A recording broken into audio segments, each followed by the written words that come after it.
Halo semuanya, perkenalkan saya Dwi Ajeng Intansari. Di sini saya akan menjelaskan kepada teman-teman terkait materi digital education. Yuk kita simak. Berikut ini adalah topik atau konten yang akan kita bahas. Yang pertama ada pengantar teknologi, kemudian hardware dan software, aplikasi teknologi dalam kehidupan sehari-hari, tren teknologi, etika dan tanggung jawab penggunaan teknologi, kemudian ada kesimpulan. Apa sih teknologi itu? Ayo, apakah kalian tahu? Nah, kita akan membahasnya di sini. Apa sih pengertian teknologi itu? Oke, teknologi adalah alat atau proses untuk menciptakan produk yang berguna untuk manusia. Nah, ini mulai dari alat ataupun ide-ide itu juga bisa disebut sebagai teknologi. Seperti alat yang sederhana saja ya, gergaji mesin, ataupun pesawat terbang, gawai, internet, itu bisa disebut teknologi loh. Nah, teknologi bukan hanya tentang barang, namun bisa juga mencakup ide, metode, atau proses yang digunakan untuk menciptakan solusi dari berbagai masalah. Nah, di dalam teknologi itu ada yang namanya hardware, software, dan juga brainware. Apa ya? Nah, yuk kita bahas satu persatu. Yang pertama, kita akan membahas hardware atau perangkat keras, yang artinya adalah bagian fisik dari suatu sistem atau perangkat elektronik yang termasuk semua komponen yang bisa dipegang, dilihat, dan disentuh oleh penggunanya. Misalkan dalam teknologi seperti komputer, HP, dan juga alat-alat yang lain yang secara fisik bisa kita pegang. Misalkan dalam bidang pertanian nih, di pertanian ada traktor atau traktor yang bisa terhubung dengan internet. Itu bisa disebut hardware karena traktor bisa dipegang. Kemudian yang kedua adalah software. Software adalah balikannya dari hardware, yaitu perangkat lunak. Apa sih artinya? Yaitu berupa aplikasi, sistem operasi atau kode-kode untuk menjalankan sebuah teknologi. Jadi, secara sederhana, perangkat lunak adalah inti dari apa yang membuat sebuah teknologi tersebut dapat melakukan berbagai macam tugas. Jika tidak ada software atau perangkat lunak, maka hardware tidak bisa dijalankan.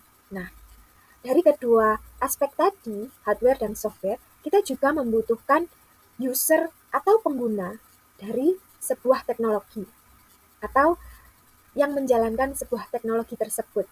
Nah, siapakah itu? Dia adalah brainware atau pengguna atau bisa disebut manusia yang menggunakan. Jadi, di sini tugasnya dari brainware adalah menggunakan dan mengelola perangkat keras dan perangkat lunak dalam sebuah teknologi. Jika tidak ada brainware, maka dari hardware maupun software juga tidak akan bisa berjalan karena bagaimana untuk menjalankan kalau tidak ada manusianya ataupun tidak ada yang menggunakannya. Nah, jadi ketiganya sangat penting untuk menjalankan sebuah teknologi. Jika tidak ada salah satunya, maka tidak akan bisa berjalan secara maksimal. Sudah paham kan terkait hardware, software, dan juga brainware? Contoh perangkat teknologi. Yang pertama, teknologi yang hardware atau perangkat kerasnya, yang biasanya kita bisa gunakan, bisa kita lihat, bisa kita pegang, dan ada bentuk fisiknya. Kemudian ada sepeda atau motor listrik.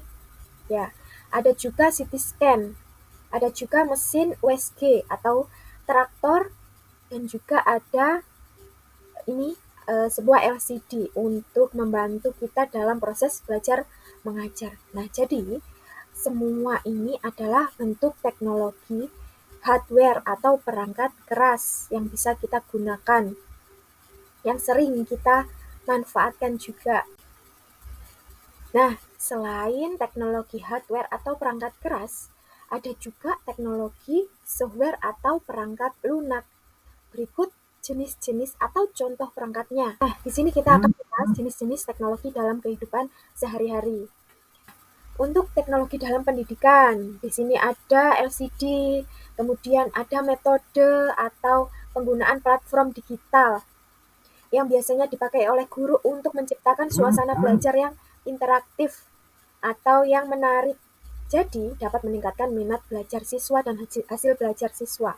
Misalkan, contohnya penggunaan media pembelajaran game yang ada di platform Quizzes ataupun Wordwall dan lain sebagainya.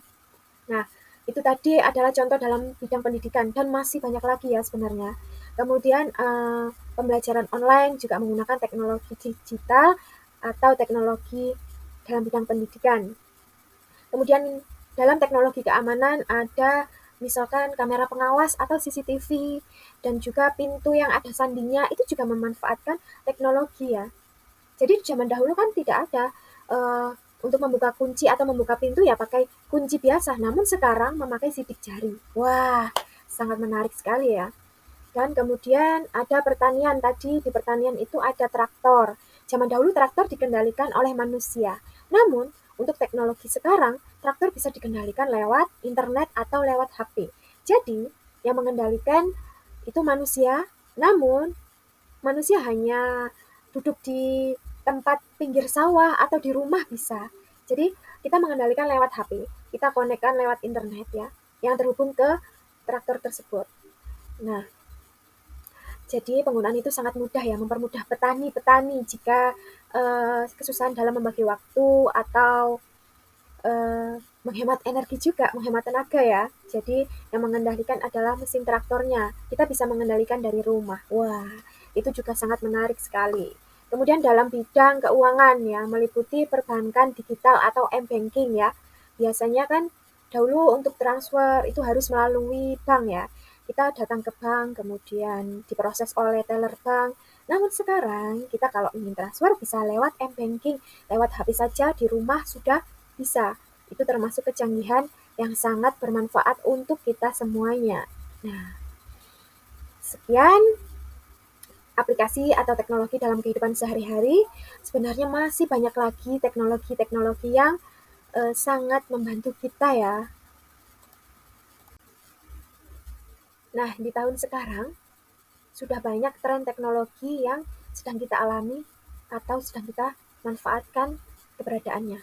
Yang mana hal tersebut dapat juga mempermudah kita dalam melakukan aktivitas. Oke, dalam memanfaatkan sebuah teknologi, di sini juga ada etikanya loh dan tanggung jawab dari penggunaan teknologi agar penggunaan teknologi dapat berjalan dan bermanfaat semaksimal mungkin. Nah, etika yang pertama apa? Etika penggunaan teknologi yang pertama yaitu yang bertanggung jawab. Jadi kita bertanggung jawab dalam menggunakan teknologi dan mempertimbangkan dampak dari tindakan yang kita lakukan. Jadi tidak sembarangan kita memakai teknologi ya. Jadi kita menggunakan teknologi itu sesuai fungsinya ya. Kemudian yang kedua penghormatan privasi. Jadi untuk menghormati privasi orang lain itu sangatlah penting. Kemudian toleransi dan penghargaan terhadap keanekaragaman. Kita tidak bisa menyamaratakan sebuah kemampuan orang lain. Jadi kita harus menerima sebuah toleransi. Selanjutnya, etika dan tanggung jawab penggunaan teknologi yaitu kesadaran akan dampak sosial. Seperti kita bisa kecanduan digital dan juga bisa merubah perilaku kita ya. Nah, jadi dalam penggunaan teknologi juga harus berhati-hati.